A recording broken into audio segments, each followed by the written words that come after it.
Alright guys, welcome back to F1 News, and with the British Grand Prix coming up next weekend, Mercedes have confirmed that upgrades will be coming to the W13 ahead of what some believe might well be their most competitive race so far this season, and also the FIA wind tunnel rules favouring Mercedes as we move into the second half of the season. Very much intriguing your thoughts in the comment section below. Hit the like button if you enjoy, subscribe if you're new as always, I would greatly appreciate it. A few little news items to start out the video here with. Firstly, this seems like the Kyalami Grand Prix will be making a return in South Africa for next year, 2023. Of course, China apparently is going to be back as well on what might be a 24 race calendar next year. 23 if China isn't there. Then they've also got the Las Vegas Grand Prix, of course, coming into play, and then apparently this Grand Prix as well here in South Africa. Now, Spa apparently is going to be gone. The French Grand Prix is probably gone as well, but there might be supposedly a Nice Grand Prix, or like a roundabout Nice, that they might do the French Grand Prix instead. So a bit of a strange situation, but that is the going rumour for next year, that there will be an African Grand Prix for the first time since 96 or something. It's been a long time since there's been a Grand Prix in Africa. Now, also some upgrades coming to the other constructors, but McLaren have said effectively that they're not 100% maximising this year's returns. They're looking more towards next year's car. And of course, like every team is going to look at this point in the season towards next year's car, like what's next year's car going to look like.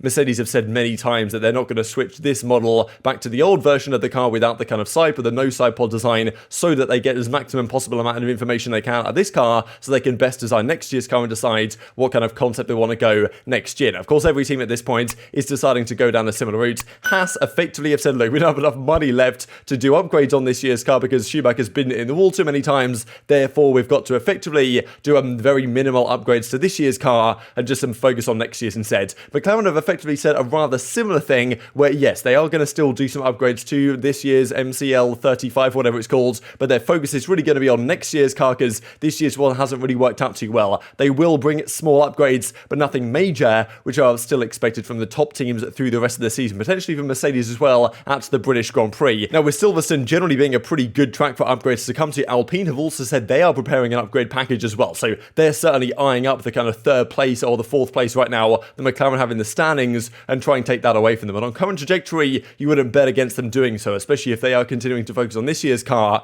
and McLaren are kind of, well, shifting their focus to 2023. But of course, Alpine, McLaren, they're kind of behind the no man's land that Mercedes find themselves in. Well, in terms of race pace, they're in no man's land, but really, if you look at it from the perspective of the Constructors' Championship, they're not actually that many points behind Ferrari right now at 4 P2. Now, Hamilton has said, look, please stop doing this kind of set of experimentation. Every time they seem to do that with Hamilton so far this season, whatever they try doesn't work out. He said, okay, either stop it, please, guys, or make George Russell do it for the second part of the season. That's also a possibility. But of course, people have been wondering what's going to happen with Mercedes going forwards. Are they going to bring major upgrades to Silverstone? Because that was kind of the theory, like, quite a while ago now, that they'd kind of bring a big upgrade into Spain, which of course they did to great success, but only really seems to help them too much on the very flat, smooth circuits, of which Baku certainly was not. So further upgrades planned, it seems, for the Silverstone Grand Prix. They do, of course, their kind of breakdown video after the fact, and Mike Elliott here explains quite a few things about it, some of the calls during the race itself and before the race as well. George, for example, going onto those slick tyres in Q3 to not, of course, great success, but they were saying, okay, fair play, we respect George for giving it a go and trying to get pole position. Didn't work out, of course, for him in the end, but still managed to recover for P4, as of course they were looking for. But says towards the end of the, look, they're going into Silverstone. It's a race where Hamilton, of course, has had great success the last several years, won the last 3 British Grand Prix in a row, of course. We'll have a rather hard time repeating the trick here, but saying, yes, they will be bringing some upgrades to the car. He doesn't go over the top in terms of, okay, it's like a major upgrade package, because I'm sure he doesn't want to get expectations up of certain people, and says, okay, we're bringing a few things to this car, but more than likely when they say this, there's some pretty major things they've got in the pipeline here, Mercedes, to try and turn their fortunes around.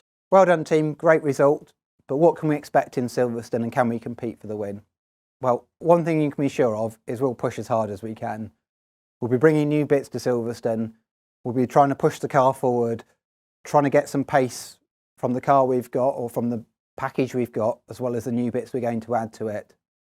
I think at the same time, though, we have to be honest with ourselves and say that at the moment we're just a little bit behind those front runners in Ferrari and Red Bull. And in a normal race, I think it's going to be tough. I think Silverstone will be a circuit that suits us a little bit better, like Barcelona did. But maybe they're just going to be a little bit difficult. But whatever happens, we will push as hard as we can. Our drivers will push as hard as we can because we want to get back to winning. So still admitting, right, the fact that, okay, yeah, a little bit behind the front runners right now are Ferrari and Red Bull, but certainly the pace differential at, for example, Canada and also in Spain a few races ago, much less than we have seen at the start of the season, and also in Baku, which seemed to be a track that just fit their car absolutely terribly, right? But as he says, in a normal race, it's going to be tough to be able to compete, right? Hamilton is a monster around Silverstone, as of course he is around Canada, and he got more out of the car than maybe you would have expected him to, given the situation. And maybe a similar thing at Silverstone, right? But of course, like, it's not just Mercedes that are going to bring upgrades here. Ferrari, Red Bull also have things in the pipeline, so like look, they're going to have to hope Mercedes that they can close that 0.3 of a second gap and Red Bull and Ferrari don't pull out further ahead, and that Hamilton and Russell have monster weekend individually, and probably in addition to that there's something, dodgy at the front, right? Because if it is a normal race and both Ferraris and Red Bulls are firing, there's no DNFs, there's no crashes, then probably Mercedes are still looking at 5th and 6th, but it might well be a closer 5th and 6th than it's been so far this season. Certainly there's some optimism I think within the Mercedes camp now that they've kind of moving in the right direction here. They didn't think Canada probably would be as good as it turned out to be, so I think there's a bit more confidence that with some further upgrades they can compete at the very front, right? And even it was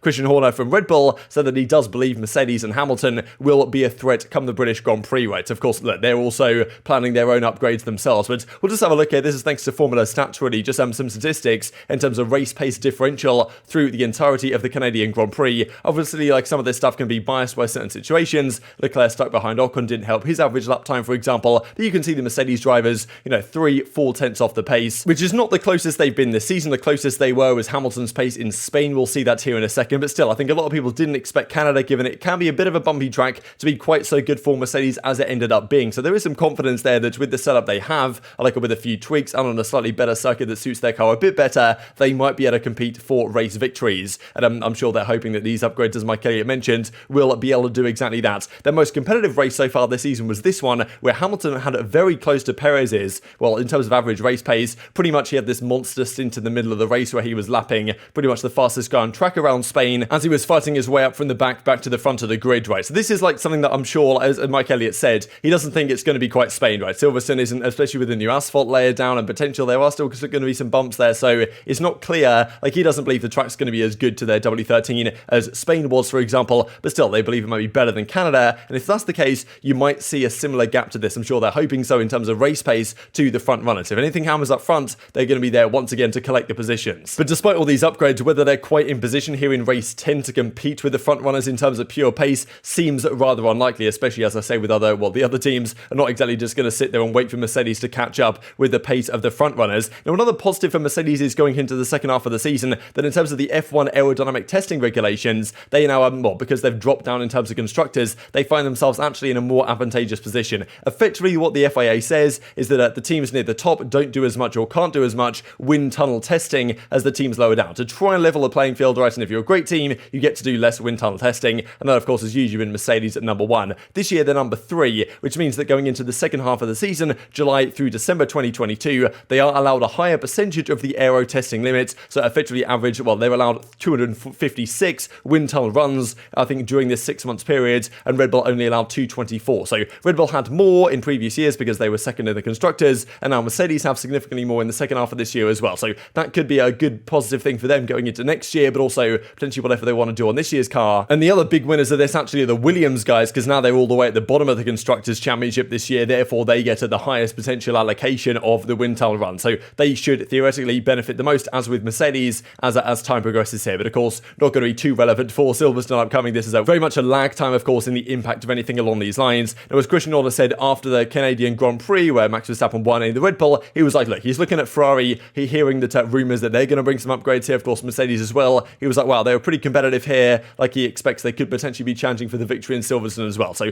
definitely some concern that Mercedes could be back in business, but I think Toto Wolff and the rest of the Mercedes team has been very kind of, they don't want to say they're back in business because they kind of said that after Spain, and then it fell off a cliff massively straight into, Monaco and Baku right after that one, right? This I thought was also rather interesting here from Valtteri Bottas, just some, kind of a recent interview where he says that at the end of 2018, he almost stopped competing. It's kind of incredible to think about, really, just some of the stories you hear of teammates that Lewis Hamilton has had over his career and how much it takes out of them competing against Hamilton and getting battered by Hamilton usually week after week. Of course, Judge Russell, definitely taking another stepping stone up this year, it seems. But as Bottas said, just because of the fact that I couldn't understand and take in the fact that I could not beat Lewis in those 2 years, I put so much pressure on myself towards the end of 2018, especially when I started to really have the support role. I really couldn't take it. I really struggled. It was not fun, right? It seemed like just losing to Lewis week in, week out was taking a mental toll on Bottas that he eventually got over. He kept competing, was of course a great supportive driver to Lewis towards the end of his tenure at Mercedes, and I was doing a pretty respectable job in the Alfa Romeo so far this year. But yeah, kind of incredible to hear about what it feels like to be in a team where your ego's just getting pummeled by Lewis in terms of qualifying a race pace probably week after week. So interesting to hear that kind of insight there from Valtteri Bottas. This also to mention as well, because apparently Madrid wants a Grand Prix. Now, we wouldn't imagine there's going to be two Spanish Grand Prix. Of course, right now, this one, the Spanish Grand Prix was in Barcelona, the Barcelona Catalunya circuit, or whatever exactly it's called. Madrid apparently wants one as well, sending this letter, which has kind of, well, not necessarily been leaked, but it's been revealed to the public, where they say, okay, we want Madrid to have a Grand Prix for all these different reasons, and we believe it'd be, great sporting and entertainment spectacle. So we'll see what happens there, but of course, like at F1, have got to consider a lot of opportunities here for potential new Grand Prix, and seemingly in 2023, the South Africa one's going to come through China, potentially a new French Grand Prix at a different circuit instead of Paul Ricard. We'll see about that one. And just to finish up the video with this from the race, thought was rather interesting. This is the share of points to one particular teammate over the other. So out of Haas's 15 points, all 15 of those have come from Kevin Magnussen. Same for Albon, but only 3 points in the Williams. Bottas, I feel like these numbers are kind of skewed in Bottas' favour, because Joe would have a lot more points if it wasn't for unfortunate DNFs, I think. Vettel over Stroll, Norris over Riccardo. Generally, the more points teams have, the kind of closer they're going to be. Russell with 59% of Mercedes points, Verstappen with 58% of Red Bull's points, and Leclerc with 55% of Ferrari's points. But very much intrigued to your thoughts on all this stuff in the comment section below. Hit the like button if you enjoyed, subscribe if you're new as always, take care of yourselves, and I'll see you next time.